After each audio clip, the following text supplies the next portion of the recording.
તો ચલો મિત્રો, સૌ પ્રથમવાર આપણે કાટખૂણો લઈ અને સીધું એક નિશાન કરી દઈશું. નિશાન કરી ત્યારબાદ આપણે શર્ટનું લંબાઈ જોઈશું. તો શર્ટની લંબાઈ આપણી છે 28.5, તો આપણે 29.5 ઉપર મૂકીશું. 27.5 એક નિશાન કરીશું. પછી 8.5 17 થાય તો 17 એક નિશાન કરીશું. આપણું 8.5 આવે બોયનો મોઢો, પણ આપણે 8 ઉપર કરીશું જેમ કે બોય ફિટિંગ રાખવાની છે. ત્યારબાદ પછી એક નિશાન 2 ઇંચ ઉપર કરીશું અને એક છેલ્લા લાસ્ટમાં કરીશું. તો આ 6 નિશાન કરી દેવાના છે. 6 નિશાન કર્યા બાદ પછી કાટખૂણાવાળી પટ્ટી લઈ અને આપણે બધા નિશાન આ રીતના સીધા કરી દેવાના છે. જો આ રીતે સીધું કરી દેવાનું. પછી બીજું નિશાન પણ આ રીતે એક સીધું કરી દેવાનું. એકદમ સીધા જ આવવા જોઈએ. આ શોલ્ડરનું છે, પછી આ છાતીના ભાગનું છે, તે પણ આ રીતે સીધું કરી દેવાનું છે. તો બધા નિશાને આ રીતના જ સીધા કરવાના છે. તો આટલે આપણે પેટનો ભાગ આવશે તો પણ સીધું કરી દઈશું, અને આટલે નીચે રાઉન્ડનો ભાગ આવશે એ પણ આ રીતે સીધું કરી દઈશું. આ બધા નિશાન સીધા કર્યા બાદ આપણે હવે આગળ વધીશું. તો 2 ઇંચ 2.5 ઇંચ ફોર્મ પટ્ટી માટે રાખીશું. ઉપર પણ આ રીતે કરીશું, નીચે જેટલું કર્યું હોય એટલું કર્યા બાદ પછી આપણે સીધી ફૂટ દ્વારા એક સીધી લાઈન દોરીશું. એક્સ્ટ્રા રાખવામાં આવે. પછી શોલ્ડર આપણું 17 છે તો 8.5 ઉપર નિશાન કરીશું. અડધો ઇંચ માર્કિંગ મૂકીશું સિલાઈનું. ત્યારબાદ પછી 2 ઇંચ આટલે મૂકીશું. ગળા માટેનું નિશાન, કોલર માટે 2 ઇંચ છે. તો પછી આપણે સાથેનો ફંટ લઈશું. તો 9.5 સાથેનો ફંટ છે, તો સાથેના ફંટની અંદર 9.5 મૂકીશું. ત્યારબાદ અડધો ઇંચ મૂકીશું. પછી પેટના ભાગમાં 9 મૂકીશું અને 9 નિશાન કરીને અડધો ઇંચ સિલાઈ માટે મૂકીશું. ત્યારબાદ નીચે પણ એ રીતનું કરી દઈશું. નીચે ભાગ આપણે 9.5 છે તો અડધો ઇંચ માર્જિન કરીશું. ત્યારબાદ કર્યા પછી આપણે રાઉન્ડ શેપ આપીશું.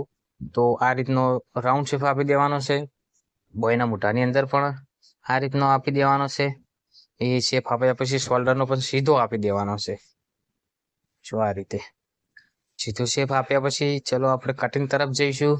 તો આ રીતનું કટિંગ કરવાનું છે અને આ રીતે સીધું કરી દેવાનું. પછી ગળાનો રાઉન્ડ પણ ત્યારે જ કટિંગ વખતે જ આપી દેવાનો છે થોડો થોડો. અને આ રીતે આપણે આગલા ભાગનું કટિંગ કરી દઈશું. સૌ પ્રથમવાર આગલા ભાગ કટિંગ કરવાના.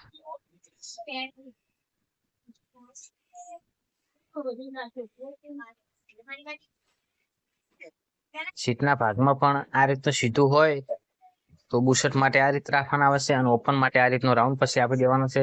આપણે જેટલો રાઉન્ડ આપવો હોય એ રીતે. પછી જો નિશાન કરેલું છે 2.5 ઉપર તે આગળ કટ લગાવી દેવાનું છે. તેને આપણને ખબર પડે કે આટલે આપણું છેલ્લું માર્જિન છે. પછી આવશે બોયનો વારો. તો પછી બોય કટિંગ કરવા માટે આ રીતે સીધું કરી અને ડબલમાં ફોલ્ડ કરી દેવાનું છે. કમ્પ્લીટ રહી ના જાય કરચલ એ રીતે કરવાનું. એ રીતે કરી અને પછી આપણે સીધી ફૂટ લઈ લેવાની છે. સીધી ફૂટ લઈને આ રીતે એક નિશાન કરી દેવાનું. પછી તમારે 3 સાડા 3 ઇંચ આ લેવાનું. પછી બોય આપણે ટીવી રાખવાની છે.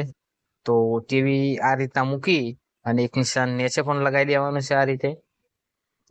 તો ચોકથી નિશાન કરી અને પછી સીધી ફૂટથી એક લાઈન સીધી આ બાજુ પર સીધી લાઈન દોરી દેવાની છે. પછી આપણા કપ જેટલા હોય એ રીતના કપ રાખવાના છે. તો અમારા 9ના છે તો મેં આ રીતે રાખ્યું. પછી આપણે 8નો છે મોટો તો આપણે 8 રાખ્યું છે.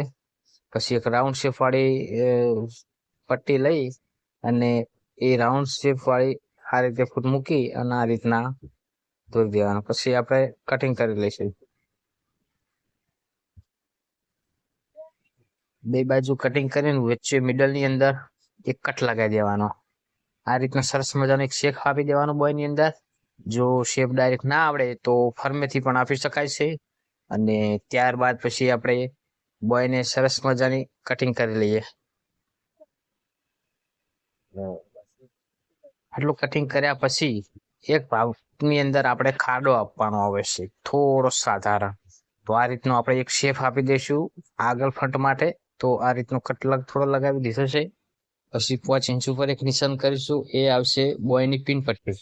બોયની પિન પટ્ટી માટે 5 ઇંચ ઉપર એક નિશાન કરી અને વચ્ચે એક આવી રીતનો કટ લગાવી દેવાનો. આ રીતનો કટ લગાવ્યા પછી આપણે જો 5 ઇંચનું નિશાન કર્યું તો કાતરથી કાપી નાખવાનું છે આ રીતે. જોઈ લો. ઓકે. પછી આપણે પાછલો ભાગ લેવાનો છે. તો પાછલો કંઈક આપણે જેટલા ફંડ હતા એટલો વાળીને રાખવાનો છે. વાળી રાખી અને આગલો ભાગ રહ્યો એ પાછલા કરતી અડધો ઇંચ પોણો ઇંચ આ રીતનો બહાર રાખવાનો છે. એક જ હરખું નીચેથી ઉપર સુધી આ રીતનો હરખો કમ્પ્લીટ રાખી દેવાનો છે. કમ્પ્લીટ રાખી પછી ઉપર એક ફૂટ મૂકી દેવાની, એટલે આખા પાછું ના થાય એના માટે. પછી મેજર ટેપ લઈ અને આપણે માપવાનું છે. તો શોલ્ડરના ભાગની અંદર માપવાનું છે. તો આ રીતનું આપણે 3 ઇંચ એક નિશાન કરીશું. તો બીજું પણ આટલે પણ 3 ઇંચ ઉપર કરીશું. અને 3 ઇંચ ઉપર નિશાન કર્યા બાદ પછી સીધી ફૂટથી એક સીધી લાઈન દોરી દઈશું. પછી આપણે શોલ્ડર 17 છે તો એનું અડધું 8.5 થશે. તો 8.5 ઉપર એક નિશાન કરી અને આ રીતનું કરશું. ગળાનો શેપ હાલવાનો. પછી આપણે આ રીતનું લીટું દોરી અને કટિંગ કરવાનું. ચલો આ રીતનું ફટાફટ કટિંગ કરી લઈએ, એટલે આગલો ભાગ ને પાછલો ભાગ ને બોય ત્રણનું કટિંગ થઈ જાય. તો પછી શોલ્ડર કાઢવાનું રહેશે, એ પણ સરળ રીતે તમને શોલ્ડર કાઢતા વિડીયોની અંદર જોવા મળી રહેશે. તો આવા નવા વિડીયો જોવા માટે અમારી ચેનલને હજુ સુધી એક લાઈક ના કરી હોય તો લાઈક કરી દો અને ચેનલ સબસ્ક્રાઇબ કરી દો, તો અવનવા વિડીયો જોવા મળી રહેશે. તો હવે શોલ્ડર કાઢીશું આપણે. સીધું શોલ્ડર કાઢવાનું છે આની અંદર. તો શોલ્ડર ડબલ ઉપર ફોલ્ડ કરીએ છીએ અમે, અને કટિંગ કરવું તો કટિંગ પણ આગળ વિડીયોમાં જોવા મળી રહેશે. તો અમે ઉપર એક્સ્ટ્રા નાખીએ છીએ. તો આ રીતનું શોલ્ડર કાઢવામાં આવે છે પાછલો ભાગ ઉપર મૂકીને, બરોબર. હવે આપણે કપ કાપીશું. તો 9ના કપ છે. તો આ રીતના 9 ઉપર નિશાન લઈશું અને આગળથી કપને ફોલ્ડ કરી દઈશું અને ફોલ્ડ કરી અને કટિંગ કરી લઈશું.